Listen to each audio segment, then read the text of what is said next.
1 फरवरी 2025 को देश का बजट पेश हुआ और ये बजट बिहार के निर्वाचन के मद्देनज़र ज़्यादा नज़र आया। इस बजट से मध्यम वर्ग को लुभाने की कोशिश की गई।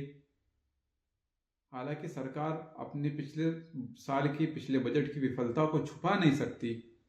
सामाजिक कल्याण हो, शिक्षा हो, स्वास्थ्य हो, शहरी विकास हो, ग्रामीण विकास हो, इन सब के ऊपर जो बजट आवंटन किया गया था उस बजट को खर्च नहीं किया गया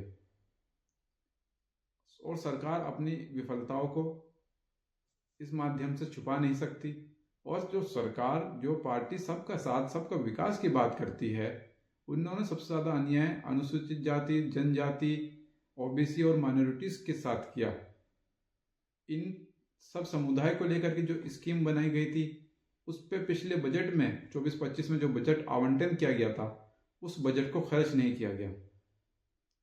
सबसे ज़्यादा अन्याय सरकार ने इन सब समुदाय को लेकर के किया और सरकार ने, वित्त मंत्री जी ने अपनी स्पीच के माध्यम से सिर्फ अपनी विफलताओं को छुपाती हुई नजर आई और वो मध्यम वर्ग को लुभाने का काम कर रही थी।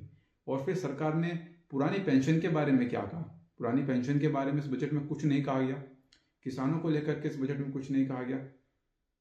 किसानों को लेकर के सरकार को बड़ी घोषणाएं करनी चाहिए थी।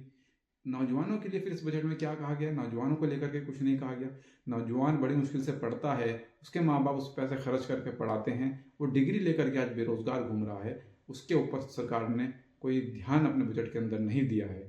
और फिर गरीब इस बजट को बड़ी उम्मीदों के साथ देख रहा था। ना गरीबों को इस बजट से कुछ हाथ लगा, अगर कुछ इस बजट से गरीब को मिला है वो सिर्फ निराशा मिली है। ओबीसी, पिछड़ा, दलित, अल्पसंख्यक, इन सब को सिर्फ निराशा हाथ लगी है, ज़्यादा कुछ इनको हाथ नहीं लगा। और जो पिछला बजट इन लोगों के लिए आवंटन किए गए थे वो सरकार खर्च ही नहीं कर पाई। सरकार को गरीबों के बारे में, महंगाई के बारे में, महंगाई कम करने के बारे में कम से कम सरकार को कुछ ना कुछ सोचना चाहिए था। कुछ कदम सरकार को महंगाई कम के लिए सोचने चाहिए थे, क्योंकि गरीब बड़ी उम्मीदों के साथ इस बजट को देख रहा था और गरीब के हाथ सिर्फ इस बजट से निराशा लगी है और कुछ नहीं लगा। जय हिंद।